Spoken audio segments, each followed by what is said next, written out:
Bismillahirrahmanirrahim. Assalamualaikum warahmatullahi wabarakatuh. Alhamdulillah. Alhamdulillah rabbil alamin wahdahu wassalatu wassalamu ala asrafil anbiya'i wal mursalin wa ala alihi wasahbihi wasallam ajma'in. Allahumma shalli ala Muhammad wa ala ali Muhammad. Pemirsa TVRI Sumatera Utara dimanapun Anda berada, kami sangat bahagia dan senang berjumpa dengan Anda dalam acara Mimbar Agama Islam. Pada hari ini kita mengangkat sebuah tema Al-Quran dan kemajuan. Artinya, wahyu Al-Quran sebagai kitab suci umat Islam adalah menjawab segala persoalan umat manusia. Karena semua diperuntukkan alam semesta adalah untuk kepentingan manusia. Maka yang menjadi petunjuk hidayah dan isyarat itu harus sesuai dengan penciptanya, yaitu melalui kitab suci Al-Quran. Maka untuk membahas tema yang begitu menarik ini, di studio telah hadir narasumber yang cukup kita kenal di Sumatera Utara. Beliau adalah lulusan dari berbagai perguruan tinggi di Arab, kemudian di Malaysia, kemudian di Indonesia dia sebagai dosen UIN Sumatera Utara dan sekaligus sebagai penemu metode membaca Al-Quran dengan cepat yang disebut dengan Al-Qira'ah. Kita panggilkan narasumber kita, Bapak Dr. Haji Muhammad Raihan Nasution, MA. Assalamualaikum Pak Ustaz. Assalamualaikum warahmatullahi wabarakatuh. Apa kabar Pak Ustaz? Alhamdulillah. Alhamdulillah. Baik, kita lanjutkan Pak Ustaz dan pemirsa dimanapun Anda berada untuk mengambil berkah dari dialog Mimbar Agama Islam ini. Kita lebih dulu mendengarkan ayat-ayat suci Al-Quran yang dikumandangkan oleh qori'ah kita, yaitu Sri Harnani SPDI, yang akan membacakan surat Al-Yunus ayat 57 dan surat Al-A'raf ayat 96. Mari kita simak bersama-sama. A'udzu billahi minasy syaithanir rajim.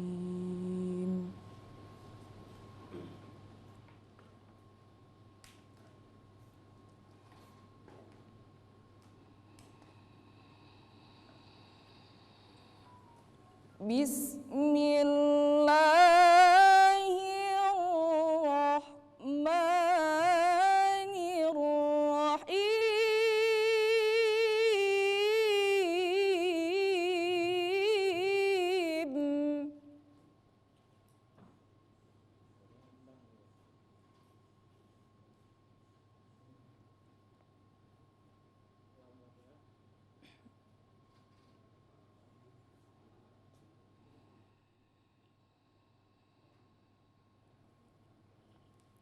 Ya ayyuhan nasu qad ja'atkum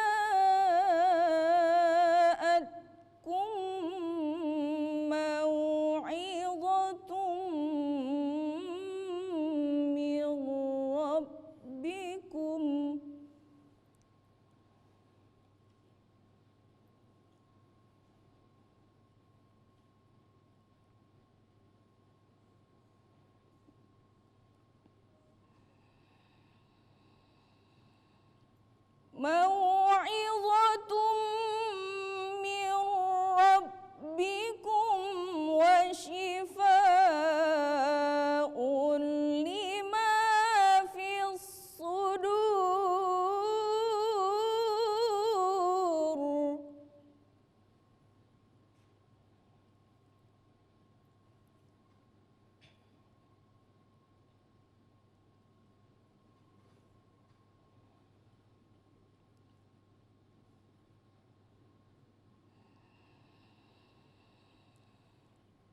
Wa shifaa'un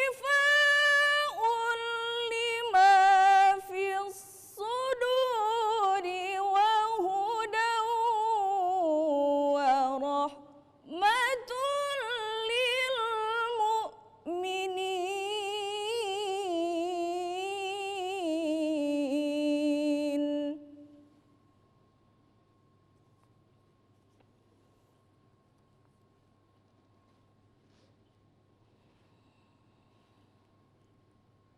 Bismillahirrahmanirrahim.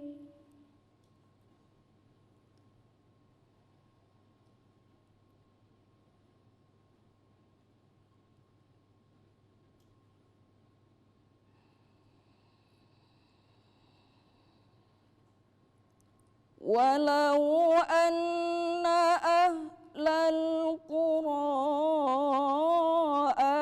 amanu wattaqaw la fatahna alaihim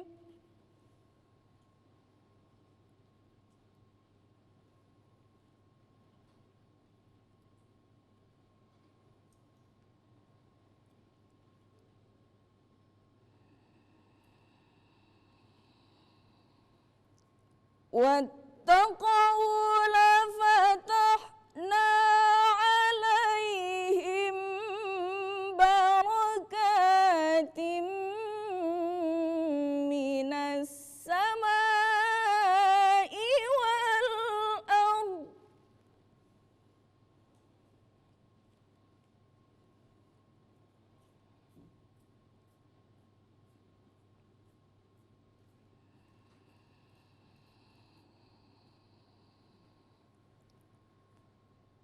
ولكن كذبوا فأخذناهم بما كانوا يكسبون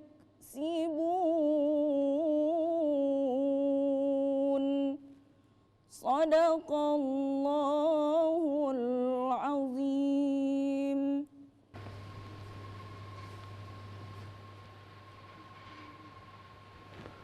Pemirsa TVRI Sumatera Utara dimanapun Anda berada, kami sangat bahagia masih tetap bersama acara Mimbar Agama Islam. Kita langsung saja berbincang-bincang dengan narasumber kita pada hari ini. Mudah-mudahan dengan ayat yang dibacakan qori'ah kita tadi, kita mendapatkan berkah dalam menangkap isyarat-isyarat Al-Quran. Langsung saja kita Pak Ustaz. Baik, Al-Quran solihul likulli zamani wa makan. Al-Quran sesuai pada setiap zaman dan tempat. Indonesia ataupun dunia pada hari ini baru-baru masuk ke tahun baru. Dan bagaimana sebetulnya isyarat Al-Quran untuk memberikan isyarat pembangunan khususnya di Indonesia, Pak Ustaz. Silakan Pak Ustaz. Pemirsa yang kami muliakan, ketika kita berbicara dengan Al-Quran, Ya, atau berbicara dengan bagaimana Al-Quran itu ikut serta ataupun menjadi pedoman di dalam pembangunan pembangunan negara, bangsa dan lain-lain sebagainya. Terlebih dahulu kita harus lihat dari ayat Al-Quran yang diturunkan kepada Nabi kita Muhammad sallallahu alaihi wasallam. Allahumma shalli ala Muhammad wa ala ali Muhammad. Yang mana sesuai dengan sejarahnya bahwa Nabi sallallahu alaihi wasallam menerima wahyu yang pertama. Ya. Merupakan isi Al-Quran yang pertama kali diterima oleh Nabi sallallahu alaihi wasallam, dimulai dengan kalimat Iqra. Ya. Iqra, bacalah. Membaca ini bukan harus yang tertulis. Ya. Bisa saja membaca yang tertulis dan yang tersirat. Ya. Karena kalau yang tertulis saja, kita tahu bahwa Nabi kita itu tidak pandai menulis dan tidak pandai membaca. Ya. Jadi perintah Jibril pada ketika itu kepada Nabi Muhammad sallallahu alaihi wasallam, bahwa yang Nabi itu disuruh adalah membaca yang tertulis itu, bukan saja yang tertulis akan tetapi yang tersirat. Makanya ketika kita kaitkan dengan ayat berikutnya, ketika Allah menjelaskan Iqra bismi rabbikal ladzi khalaqa khalaqal insana min 'alaq Iqra wa rabbukal akram. Di situ Allah Subhanahu wa taala memberikan penjelasan bahwa manusia itu diciptakan dari alaq. Ini sudah berkaitan dengan ilmu pengetahuan. Ya. Berkaitan dengan ilmu pengetahuan bahwa umat Islam yang membaca Al-Quran itu agar betul-betul mempelajari, bukan saja mempelajari berkaitan dengan akhlak, berkaitan dengan akidah, berkaitan dengan syariah, akan tetapi harus mempelajari apa-apa yang tersirat di dalam Al-Quran, baik ia berkaitan dengan sains dan teknologi. Ya, jadi kalau kita lihat dalam runtunan ayat, artinya dia nomor satu atau yang pertama turun. Kira-kira berarti yang kita tangkap bahwa harus mendahulukan ilmu pengetahuan ataupun menguasai ilmu pengetahuan dan teknologi. Begitu Pak Ustaz? Ya, Ya, ya. Jadi kalau kita lihat, apabila kita baca, kita teliti ayat-ayat Al-Quran, banyak sekali yang berbicara tentang pendidikan. ya, Berbicara tentang pendidikan. Makanya di dalam Al-Quran, Allah Subhanahu wa Ta'ala menjelaskan hal yastawil ladzina ya'lamuna wal ladzina la ya'lamun. ya, Adakah sama orang yang mengetahui itu dengan orang yang tidak mengetahui? Dalam ayat lain dikatakan yarfa'illahu alladzina amanu minkum wal ladzina utul ilma darajat. ya, Bahwa derajat orang-orang yang berilmu itu melebihi orang-orang yang tidak berilmu. Bahkan salah satu komentar dari Abdullah ibnu Abbas, beliau pernah mengatakan bahwa kedudukan orang-orang yang beribadah lebih 700 kali ganda dibandingkan dengan orang-orang yang berilmu pengetahuan dan dia mempunyai ilmu pengetahuan. Dan artinya perbandingan itu, orang yang beribadah saja 700 orang seperti itu dibandingkan dengan seorang yang dia punya ilmu dan dia punya dan beribadah kepada Allah. Ada 700 kali lipat beda di antaranya. Itu menunjukkan bahwa ilmu itu sangat dipentingkan di dalam kehidupan, baik ia bermasyarakat, baik bernegara, dan juga di dalam membangun bangsa dan tanah air. Baik Ustaz. Jadi kita udah dapat kuncinya atau mainnya, pokok pembicaraannya bahwa Al-Quran sebetulnya memberikan apresiasi dan penghargaan yang besar terhadap ilmu pengetahuan. Lalu tadi ditunjukkan dengan surat yang atau ayat yang pertama. Iqra, baca, bukan hanya yang tersurat tapi yang tersirat. Bukan hanya untuk ilmu pengetahuan tapi adalah untuk penelitian. Lalu kemudian kalau kita kembangkan sedikit, ilmu yang seperti apa yang dibutuhkan kita agar mendapatkan kemajuan, baik dia bermasyarakat, beragama, dan berbangsa. Kira-kira begitu yang kita harus bicarakan, Pak Ustaz. Silakan Pak Ustaz. Yang pertama, ketika kita belajar atau ketika kita membicarakan tentang Al-Quran. Ya. Dalam Al-Quran itu ada, tadinya kita katakan ada ilmu-ilmu yang berkaitan dengan syariah, berkaitan dengan akidah, berkaitan dengan akhlak. Ya. Ada yang berkaitan dengan masalah-masalah lain, sains dan teknologi. Berkaitan dengan pendidikan, berkaitan dengan macam-macam hal yang terdapat di dalam Al-Quran. Ya. Makanya ketika kita disuruh untuk mendidik anak, ketika kita disuruh untuk mendidik anak, sebenarnya pendidikan anak ini kalau menurut Islam tidaklah dimulai setelah anak itu dilahirkan. Makanya di situ ada pendidikan. Makanya ketika Rasul mengatakan unzur ilaiha fa innahu ahra ayyudama bainakuma. Lihat dulu calonmu itu, barangkali akan memberikan atau lebih erat hubungan kamu nantinya kemudian hari. Ya. Jadi pendidikan menurut Islam itu sudah dimulai sejak memilih jodoh, bukan setelah anak dilahirkan. Setelah memilih jodoh, makanya di situ akan dilihat kepintaran, segi agama, bangsawankah dia, bagaimana kedudukannya. Makanya di dalam hadis-hadis Nabi dinyatakan bahwa iyakum wa khatra'ad diman, takuti kamu wanita yang khatra'ad diman, yaitu Rasul mengatakan seperti itu, sahabat Nabi menjawab, apa itu ya khatra'ad diman ya Rasulullah? Ya. Nabi mengatakan al-mar'atul hasna fil mambatis su, yaitu istri ataupun perempuan yang cantik tapi dari keluarga yang tidak baik. Berarti di situ ada penilaian. Untuk menilai itu adalah ilmu pengetahuan. Untuk mengetahui mana yang lebih baik di antara yang tidak dan tidak baik. Begitu dengan hal-hal yang lain. Maka ketika kita ingin maju, kita mementingkan umpamanya ilmu pengetahuan yang berkaitan dengan sains dan teknologi. Kalau kita lihat dari sejarahnya, umat Islam terdahulu mereka itu maju karena mereka itu memulai pakar-pakar dan juga mempunyai ahli-ahli dalam bidang sains dan teknologi. Contoh Ibnu Sina, Ibnu Battuta, yang mereka itu telah maju dan pada ketika itu pada kerajaan ataupun pada kepemimpinan Islam Abbasiyah pada ketika itu mereka maju. Ya. Dan ketika kita lihat di zaman Umar bin Abdul Aziz, mereka itu maju, mereka itu mewah, sehingga ketika Umar bin Abdul Aziz ingin menyampaikan zakat kepada masyarakatnya, tidak didapati lagi orang-orang yang miskin di negara Islam pada ketika itu. Ya.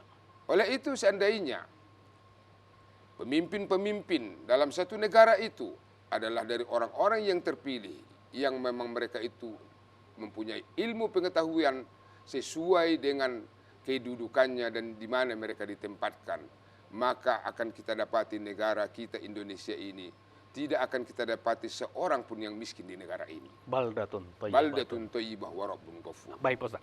Pak Ustaz, tadi kita udah menangkap isyaratnya betapa kekuatan ilmu itu di zaman Umayyah dan Abbasiyah.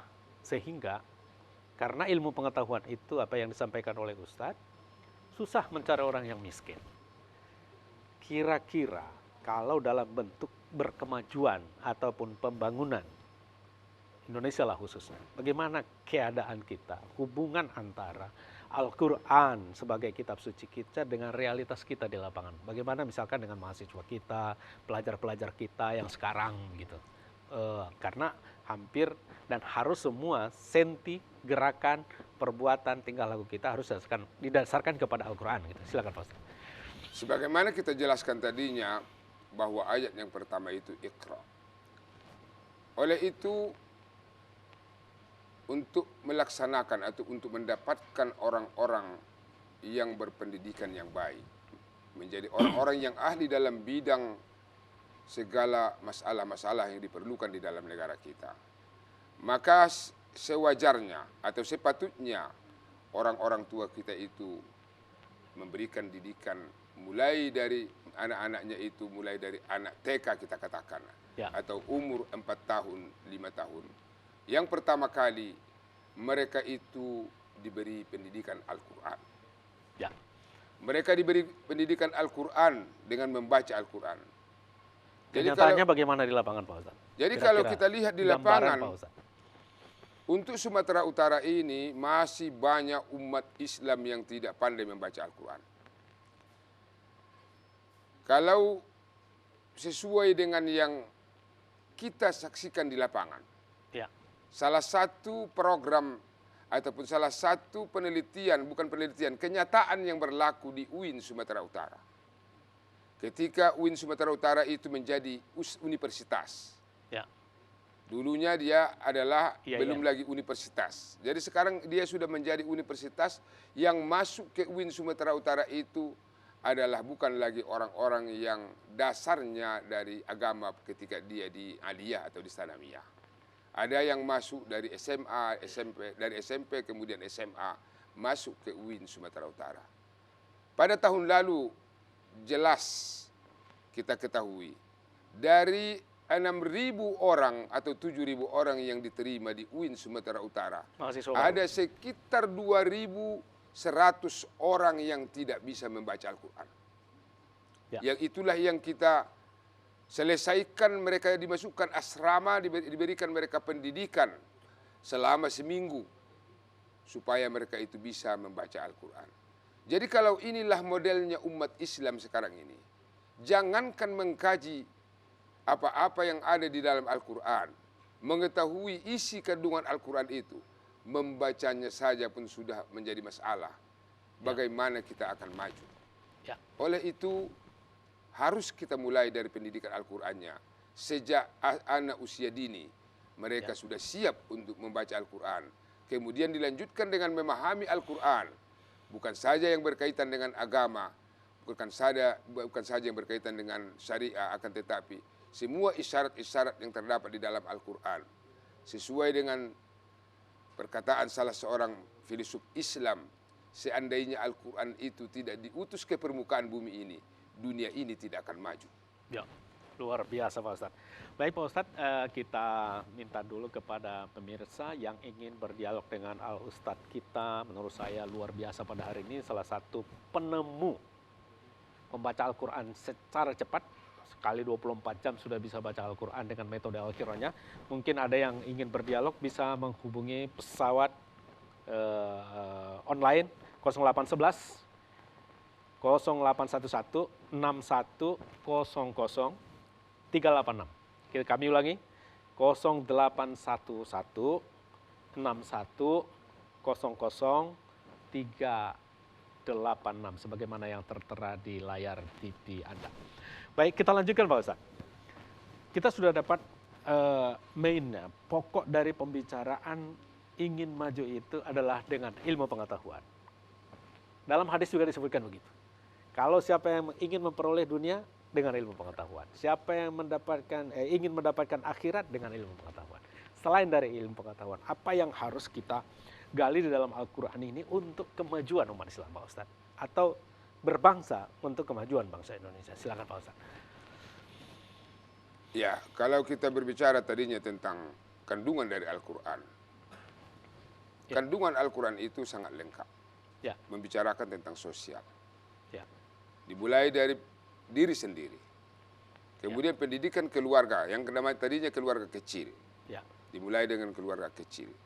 Kemudian kita kembangkan lagi. Kalau di Indonesia ini ada namanya desa, ada namanya kecamatan, ada namanya kabupaten dan sebagainya. Kalau seandainya pribadi-pribadi orang-orang yang hidup di Indonesia ini, mereka itu semua itu mempunyai ilmu pengetahuan yang layak ataupun yang sesuai untuk kemajuan bangsa ini. Mereka dididik baik di sains, baik di teknologi, maka insya Allah Indonesia kita ini akan maju. Ya. Kira-kira yang berkaitan dengan kinerja Pak Ustadz. Kinerja, disiplin. Bagaimana Al-Quran berbicara tentang itu? Karena selain daripada pengetahuan, bukan hanya cukup mengetahui, tetapi juga untuk berbuat harus ada disiplin. Harus ada manajemen. Ini bagaimana isyarat Al-Quran ini dan bagaimana pakar kita untuk menjelaskan ini. Silakan Pak Ustadz. Ya, pertama sekali dalam Al-Quran itu ataupun dalam Islam, kita katakan di dalamnya ada Al-Quran dan hadis Rasulullah SAW. Yang pertama, apabila diserahkan kedudukan itu kepada orang yang layak, insya Allah akan majulah apa yang dipimpinnya. Oleh itu Rasul mengatakan, idza wusidal amru li ghairi ahli fantazris sa'ah. Apabila diserahkan kedudukan ataupun suatu pangkat kepada orang yang bukan ahlinya, maka tunggulah hari kiamat. Maksud Nabi hari kiamat di sini bukan hari kiamat yang kita maksud bahwa manusia ini akan semuanya dimatikan, akan tetapi adalah tunggulah kehancurannya. Jadi ketika kita memilih pemimpin, apabila pemimpinnya yang kita pilih itu orang yang berpendidikan dan mengetahui tentang bagaimana cara memajukan negara ini, maka dia akan mencari pemimpin bawahannya sesuai dengan kelayakan masing-masing. Maka kemudian dari situ sampai ke bawah akan terjadilah kemajuan mulai dari peringkat yang setinggi-tingginya sampai ke peringkat bawah. Insya Allah. Saya pikir ini jelas ini bahwa Islam memberikan gambaran betapa pentingnya disiplin profesionalitas. Oleh sebab itu salah satu bentuk yang harus dilaksanakan mungkin bagaimana penghormatan terhadap waktu, bagaimana yang berkaitan dengan penggunaan katakanlah sumber dana. Ini Ini bagaimana ini yang dijelaskan oleh para ulama ataupun ayat-ayat yang menceritakan tentang pentingnya persoalan-persoalan itu harus dikuasai. Mungkin bisa lebih detail Pak Ya, Ustadz. kalau berkaitan dengan waktu, berkaitan dengan itu, di dalam Al-Quran, di dalam ajaran agama Islam, sampai dikatakan di dalam satu pepatah, al-waktu kas-saif. Ya, Waktu itu seperti pedang. Artinya kalau tidak digunakan kepada jalannya, dia akan memotong kita. ya, Jadi bagaimana kedisiplinan kita itu harus kita sesuaikan dengan tuntutan-tuntutan yang terdapat di dalam Al-Quran. ya, Dengan demikian insya Allah kita akan maju dan kita akan dapat membangkitkan rakyat kita ini. Dan kita betul-betul membina pendidikan kita di Indonesia ini. Jangan sama sekali hanya mementingkan pendidikan agama saja. ya, Karena sebahagian itu yang dikatakan kalau di UIN kita wahdatul ulum tuh. ya, Dinamakan wahdatul ulum. Karena tujuan pendidikan Islam, yaitu pendidikan dalam Islam itu adalah membentuk insan kamil. ya, Membentuk manusia yang sempurna. ya, Membentuk manusia yang sempurna. Karena artinya sempurna dunia dan akhirat. Jadi jangan hanya saja manusianya itu yang hanya tahu agama saja. Dan jangan pula nanti manusianya itu hanya tahu pendidikan umum saja, tapi tidak tahu pendidikan agama. Jadi bagaimana kita menyusun strategi kita di dalam pendidikan ini, menggabungkan antara dunia dan akhirat, membentuk manusia yang kamil, jangan hanya agama dan jangan juga umum saja. Bagaimana kita gabungkan masalah ini supaya nantinya anak-anak yang lahir itu siap untuk kebahagiaan di dunia dan akhirat. Ya. Karena kita menuntut ilmu pengetahuan itu pun tujuannya adalah untuk kesejahteraan jasmani dan rohani dan kesejahteraan di dunia dan akhirat. Dan kemajuan juga adalah tujuannya untuk kebahagiaan di dunia dan kebahagiaan di akhirat. Makanya kita harus menyusun strategi bagaimana mendidik anak-anak kita menjadi anak-anak yang betul-betul menguasai dunia dan akhirat. ya. Jangan saja dunianya, jangan Tapi saja juga akhiratnya. Baik Pak Ustadz, tapi ada semacam sebahagian masyarakat sebetulnya yang menganggap bahwa persoalan dunia ini adalah tidak penting. Karena kita berbicara tentang akhirat. Kita jangan terlalu terikat dengan persoalan harta. Jangan terlalu memburu tentang kekayaan. Kita cukup berbicara tentang akhirat, agama. Kemudian ketika kita mendengar kalimat, kuliah di mana? Kuliah di agama, kuliah di UIN, kuliah di IAIN, kuliah di Madrasah Aliyah. Pikiran orang tertuju langsung, ini urusan doa, ini urusan akhirat. Ini bagaimana ini persoalan? Bisa dijelaskan Pak Ustadz untuk keseimbangannya gitu. Silakan Pak Ustadz. Sebenarnya sebagian masyarakat kita mulai dari dulunya dan saya sendiri sudah alami sebenarnya. Pada ketika itu saya masuk ke pesantren Mustafawiyah. Ya. Kebetulan sewaktu saya di sekolah SD itu termasuk juara. Ya. Jadi ada sebahagian orang yang mengatakan rugilah anak ini. Orang tuanya ini kenapa disekolahkannya ke agama?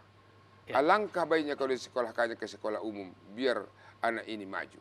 Ya. Jadi pandangan masyarakat ketika itu kalau disekolahkan ke sekolah agama, anak ini akan mendapatkan kedudukan yang tidak baik nantinya dan tidak maju.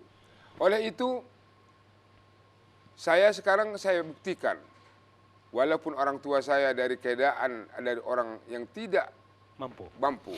Saya katakan ayah saya hanya tamatan SD. Tidak tamat SD, hanya kelas 3 SD. Tapi dia berhasil mensekolahkan anaknya sampai doktor ke luar negeri, di Mekah, di Libya dan sebagainya. Dan bukan satu orang. Dan bukan satu orang. Dan adik saya sendiri menjadi dosen juga, menjadi orang yang terhebat di Sumatera Utara, menjadi juri nasional di tilawatil Quran dengan keberkahan doa orang tua tadi. Ya. Jadi berarti pandangan yang seperti ini adalah salah. Ya. Ini adalah salah besar. Karena ketika seseorang itu hanya diajarkan hanya umum saja, ya, maka akan hancurlah kita. Karena kita akan melahirkan dokter yang tidak beragama. insinyur yang tidak beragama, dan juga ahli-ahli pakar yang tidak beragama. IT yang tidak beragama. Nah, tapi ketika kita berikan di pendidikan agama kepada anak-anak kita, maka mereka itu akan menjadi dokter yang beragama, insinyur yang beragama, dan semua ahli-ahli kita beragama, maka akan tercapailah itu yang kita selalu katakan baldatun thayyibah wa rabbun ghafur. Ada satu persoalan lagi Pak Ustadz, yang seolah-olah terpisah dari agama. Di saat kita, ini sebentar lagi nih Pak Ustadz, bukan kampanye Pak Ustadz, tapi tahun 2024 tahun politik. Seolah-olah Al-Quran tidak memberikan isyarat ataupun ajaran Islam tidak memberikan ajaran akan pentingnya politik. Ini bagaimana ini untuk kemajuan umat Islam? Apakah memang atau bentuknya seperti apa, dan atau memang tidak perlu berpolitik umat Islam misalkan? Apakah pembicaraan Al-Quran yang menyangkut dengan ini? Silakan Pak Ustaz. Sebenarnya umat Islam ini harus ikut berpolitik. Ya. Karena kalau kita tidak ikut berpolitik, maka kita akan ketinggalan. Ya. Makanya sejauh mana kemampuan yang ada pada kita harus berjuang. Bagaimana kita, karena kita yang mendirikan negara ini. Umat Islam, saham umat Islam terhadap pendirian negara ini sangat besar. Ya. Yang seharusnya untuk meneruskan perjuangan ini harus ikut serta umat Islamnya. Jangan diberikan kepada orang lain saja, karena tujuan awal kita ini adalah untuk kita semua. Maka oleh itu umat Islam harus ikut benar-benar bagaimana memajukan dan menjayakan negara ini dengan mengikut sertakan dalam bidang apa saja pun yang diperlukan negara kita ini. Ya, tapi ada isyarat dalam Al-Quran. Iya, tapi Isyaratnya maksudnya bagaimana kita tidak boleh masuk ke kasus gitu ya, tapi bagaimana sebetulnya Al-Quran berbicara tentang. ya, yang pertama kan keadilan. Yang pertama bagaimana Ya. tuntutan agama itu, orang-orang yang maju itu adalah orang, insya Allah orang-orang yang yakin bahwa dia akan melaksanakan keadilan, tidak akan menghina rakyatnya dan tidak akan mengecewakan rakyatnya. Mereka itulah yang kita harapkan akan maju. Mereka itulah yang menjadi pemimpin-pemimpin yang baik untuk masa yang akan datang. Ya. Artinya Islam harus menyuruh dan memberikan isyarat untuk memilih pemimpin yang baik. dan adil gitu ya. Baik Pak Ustadz, tadi sudah beberapa pokok Al-Quran berbicara tentang ilmu pengetahuan. Al-Quran berbicara tentang manajemen. Al-Quran berbicara tentang kedisiplinan dan profesional. Dan juga Al-Quran juga berbicara tentang bagaimana membangun bangsa dalam bidang politik. Tentu mungkin ada lagi persoalan-persoalan yang berkaitan dengan bagaimana kemajuan itu diperoleh berdasarkan Al-Quran. Ada lagi mungkin yang diperjelas Pak Ustadz dari bagian-bagian ini, atau ada poin-poin yang harus disampaikan lagi. Mungkin silakan Pak Ustadz. Bismillahirrahmanirrahim. Ya, sebagaimana telah kita jelaskan tadinya, apa yang telah ditanyakan tadinya semua sudah kita berikan penjelasan-penjelasan. Namun harapan kita, bagaimana kita mulai pendidikan anak kita ini, terutamanya umat Islam ini, dimulai dengan membaca Al-Quran. Ya. Jadi dalam membaca Al-Quran ini sebenarnya tidak susah. Kalau dulunya kita belajar Al-Quran itu sampai 1 tahun, 2 tahun baru masuk Al-Quran. Kalau sekarang kita sudah punya program, sudah punya metode Al-Quran. Yang metode itu sudah kita uji coba, yaitu namanya metode Al-Hira, dapat membaca Al-Quran dalam tempo 24 jam. Itu metode ini telah diuji dan telah dibuat suatu uji coba di Malaysia.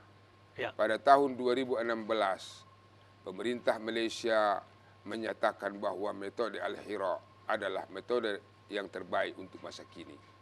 Dan kalau tidak salah, pada tahun-tahun 2005 selalu kita buat di TPRI Medan ini, yaitu pembelajaran Al-Hira itu pada ketika itu. Dalam setiap minggu atau setiap bulan ketika itu saya pun sudah lupa. Metode ini kalau kita kira sekarang ini sudah mencapai 400.000 eksemplar digunakan oleh umat Islam di Sumatera Utara. Sumatera Utara. Sekitar 400.000 eksemplar. Banyak di antara kabupaten kota telah menggunakan metode ini. Dan sampai sekarang masih lanjut di Malaysia. Di Malaysia mereka itu sudah berani mengatakan sebelum terbit fajar Anda bisa membaca Al-Quran dengan metode Al-Hira. Masuk mereka itu maghrib, subuh mereka itu sudah bisa membaca Al-Quran. Ya. Dan ini sudah dilaksanakan. Dan harapan kita, ini pun mungkin saja bisa kita laksanakan di Sumatera Utara. Kalaulah setiap harinya ada orang yang bisa membaca Al-Quran, sekian orang, setiap guru dapat 10 orang, maka berapa banyaklah jumlah umat Islam yang ada di Sumatera Utara ini. Setelah mereka itu pandai membaca Al-Quran. Apabila mereka itu sudah membaca Al-Quran, kemudian disusuli dengan hafalan, maka yakin dan percayalah bahwa anak-anak yang hafal Al-Quran, orang-orang yang hafal Al-Quran itu tidak ada yang bodoh. Ya. Kalau sudah hafal Al-Quran itu pasti dia pintar. Dan insya Allah dia akan terjauh dari gangguan-gangguan setan. Karena di dalam hatinya itu ada Al-Quran.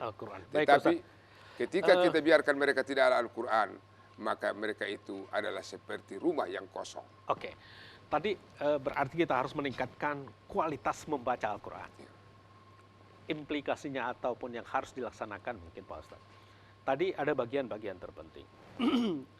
Mungkin isyarat-isyarat Al-Quran harus umat Islam bersih. Bersih pikiran, bersih hati, bersih pekarang. Jadi adakah bagaimana Al-Quran berbicara tentang pentingnya misalkan membersihkan beberapa bagian yang harus kita bicarakan tadi. Mungkin bisa dijelaskan Pak Ustaz. Sebagaimana kita jelaskan tadinya bahwa kandungan Al-Quran itu lengkap. Ya. Membahas tentang segala masalah. Baik ya kebersihan. Kebersihan hati, kebersihan zahir, kebersihan batin. Itu telah dibahas di dalam Al-Quran. Dalam Al-Quran itu mulai dari masalah yang sekecil-kecilnya. Mulai dari masalah istinja. Mulai dari masalah bersuci. Mulai dari bertayamum. Bagaimana caranya dia berwudu. Umat Islam disuruh 5 kali sehari semalam untuk membasuh muka.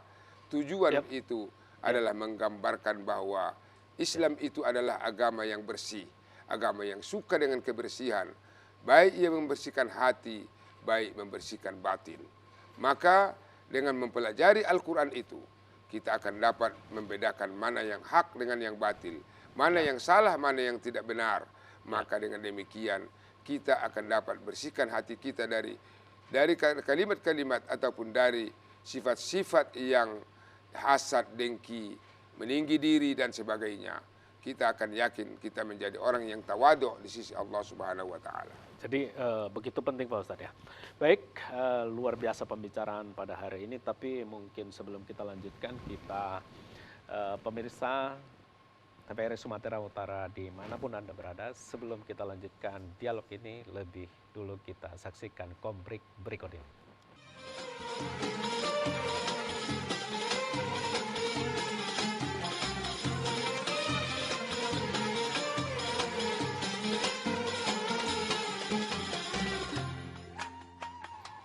Pemirsa TVRI Sumatera Utara dimanapun Anda berada, kami sangat senang dan bahagia masih tetap bersama Mimbar Agama Islam. Kita lanjutkan saja dengan narasumber kita pada hari ini. Baik Pak Ustadz, tadi kita sudah berbicara beberapa bagian penting yang diisyaratkan dalam Al-Quran untuk dilakukan, termasuk berhubungan dengan pendidikan, politik, kemudian ekonomi, manajemen, kedisiplinan, dan lain-lain.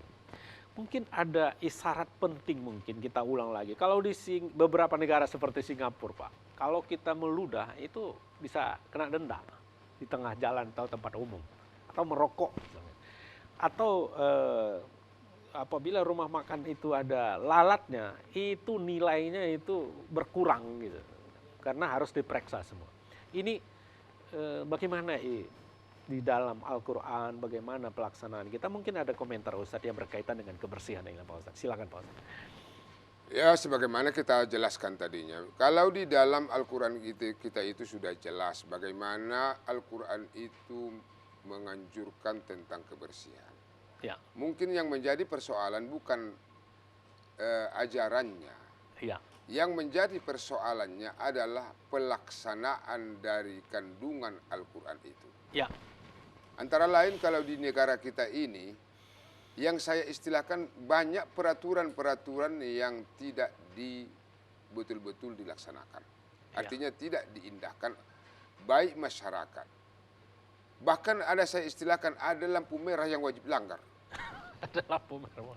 Karena sudah begitu keadaannya di dalam apa ini, di dalam kalau kita perhatikan lampu merah itu tidak ada orang yang berhenti lampu merah. Semuanya lanjut. Kalau kita berhenti, alim kali kau kata orang. Kenapa? Karena sudah terbiasa melakukan kesalahan-kesalahan itu. Ya. Kalau dia tidak melakukan kesalahan setiap hari, sakit kepalanya. Sakit kepala.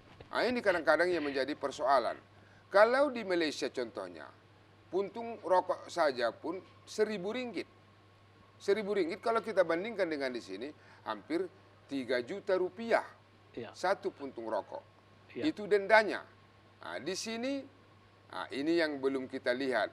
Kalau ada dendanya. Banyak hal-hal yang memang pelaksanaannya itu, baik parkirnya dan sebagainya, tidak dilaksanakan. Kalau di Malaysia itu pendapatan mereka itu di parkir itu sangat banyak. Kalau di sini kita lihat. Yang parkir itu sampaikah dia ke asalnya itu yang dipungut itu atau tidak. Nah, ini yang menjadi persoalan. Jadi kebersihan itu sebenarnya harus juga ada kesadaran dari rakyat ini dan juga ada juga perhatian dari pemerintah. Ini kadang-kadang kita disuruh bersih tapi tidak tahu kita di mana mau kita letakkan sampah kita. Karena tong sampah hilang. Tong sampahnya hilang. Tong sampahnya tak ada.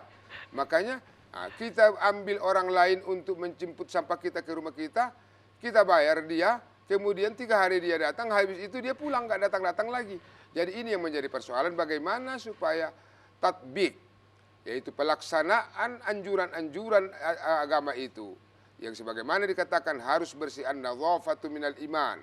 Itu dilaksanakan, disesuaikan dengan negara-negara lain.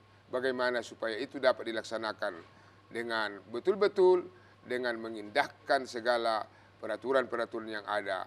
Dan rakyat ini menyadari kesalahannya, begitu juga pemerintahnya ingin betul-betul mengawasi supaya rakyat ini betul-betul melaksanakan undang-undang yang ada. Dan bersih itu Dan sehat. bersih itu sehat. Jadi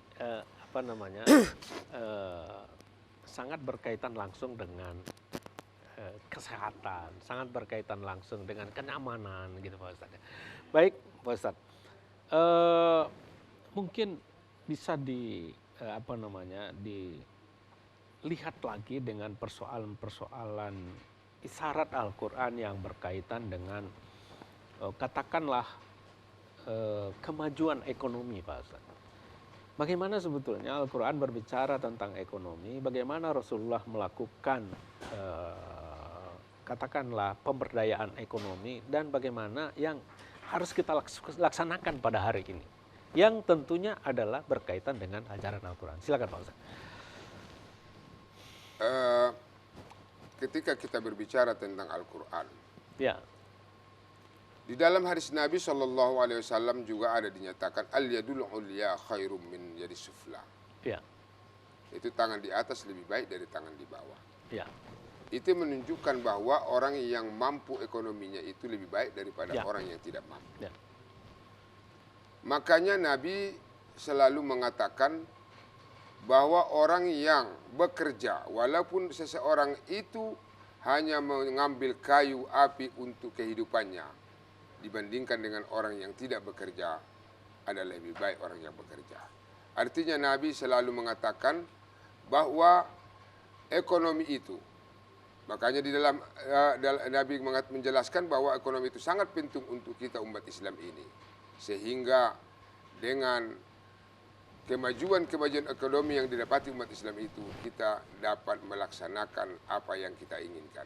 Dan Rasul itu dagang Pak Ustaz. Dan Rasul itu sejak waktu dia masih muda lagi, sudah dimulainya dengan berdagang yaitu membawa harta-harta kekayaan Khadijah pada kita itu ke negeri Syam ataupun Suriah saat sekarang ini.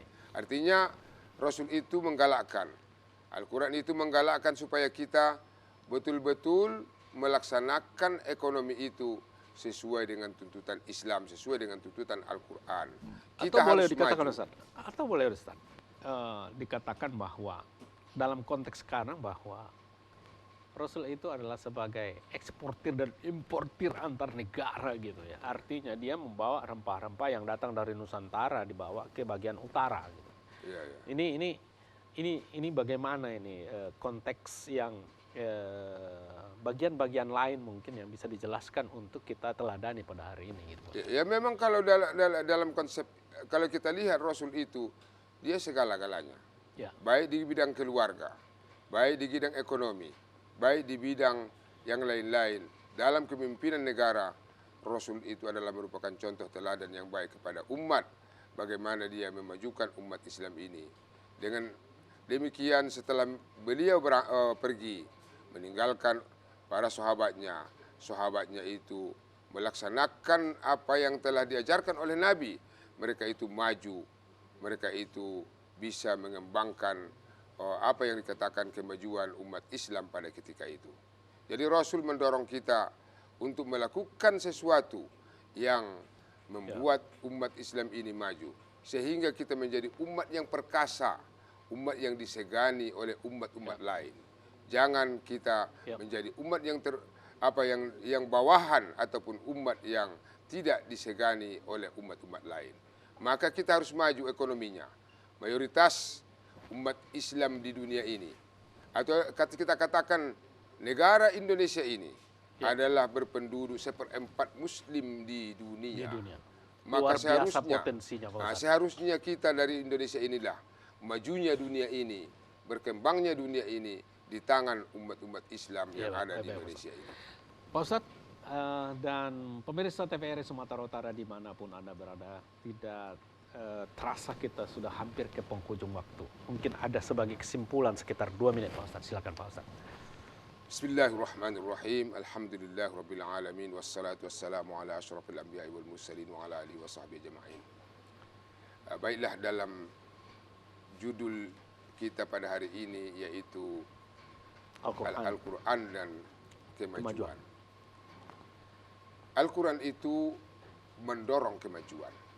Artinya Al-Quran itu tidak mematahkan semangat umat yang mengikut ataupun umat yang ikut dengan agama Islam itu. Al-Quran itu adalah mendorong bagaimana supaya umat manusia ini maju. Makanya dimulai dari pendidikan. Dengan pendidikan itu maka umat Islam akan maju. Sementara kita lihat bahwa tujuan pendidikan di dalam Islam itu adalah untuk membuka kebahagiaan jasmani atau kesenangan jasmani dan rohani. Dan juga Al-Quran itu berharap bagaimana supaya manusia ini mendapat kebahagiaan di dunia dan di akhirat. Itulah yang kita selalunya diperintahkan berdoa kepada Allah pada setiap harinya. Fid dunya hasanah wa fil akhirati hasanah. Di dunia baik dan di akhirat baik. Berarti kita harus berusaha. I'mal li dunyaka ka'annaka ta'ishu abada wa'mal li akhiratik ka'annaka tamutu ghada. Berusahalah untuk duniamu seolah-olah engkau hidup buat selamanya, dan berusahalah untuk akhiratmu seolah-olah Anda mati esok hari. Oleh itu kita gunakan waktu kita didik anak-anak kita untuk mendalami Al-Quran. Dimulai dengan membaca Al-Quran, memahami Al-Quran, mengamalkan Al-Quran. Dengan mengamalkan Al-Quran, umat Islam terdahulu mereka itu maju. Maka kita yakin dengan mengamalkan Al-Quran juga umat Islam di Indonesia ini akan maju. Sampai di sini aja. Assalamualaikum warahmatullahi wabarakatuh. Waalaikumsalam warahmatullahi wabarakatuh. Baik Pak Ustadz, terima kasih telah memberikan gambaran, sugesti, ataupun informasi baru tentang pentingnya Al-Quran dilaksanakan, dibaca, dan ditegakkan oleh umat Islam. Baik, pemirsa TVRI Sumatera Utara yang masih tetap setia dengan mimbar agama Islam pada hari ini. Ada beberapa poin penting yang akan disampaikan bahwa Al-Quran adalah dasar dari segala perbuatan, tingkah laku, dan kreativitas umat Islam. Oleh sebab itu, Al-Quran memberikan informasi tentang ekonomi yang merata. Rasulullah SAW sebagai pelakunya. Kemudian, Al-Quran memberikan isyarat akan pentingnya politik yang berkeadilan, bukan disintegrasi ataupun diskriminasi. Artinya, Al-Quran memberikan gambaran dan Rasulullah SAW menjalankan dalam bentuk piagam Madinah, mempersaudarakan Muslim dengan Muslim, Muslim dengan non-Muslim. Artinya apa? Tidak selamanya yang berbeda itu menjadi ancaman dan harus dimusnahkan, tapi politik yang berkeadilan. Al-Quran juga memberikan gambaran betapa pendidikan itu harus dikuasai oleh umat manusia, khususnya umat Islam. Dan pendidikan itu tidak ada pemisahan antara pendidikan umum, pendidikan agama. Tetapi pendidikan itu, ilmu pengetahuan itu, peradaban itu adalah milik dari semua umat manusia yang ada di permukaan bumi ini. Artinya apa? Harus dikuasai. Itu adalah milik umat Islam. Kemudian adalah Al-Quran juga memberikan informasi tentang manajemen. Harus disiplin, harus bersih pikiran, hati, harus bersih lingkungan, harus bersih harta, harus bersih ideologi agar tidak memberikan mudarat ataupun menolak arti dan harkat manusia dan kemanusiaan.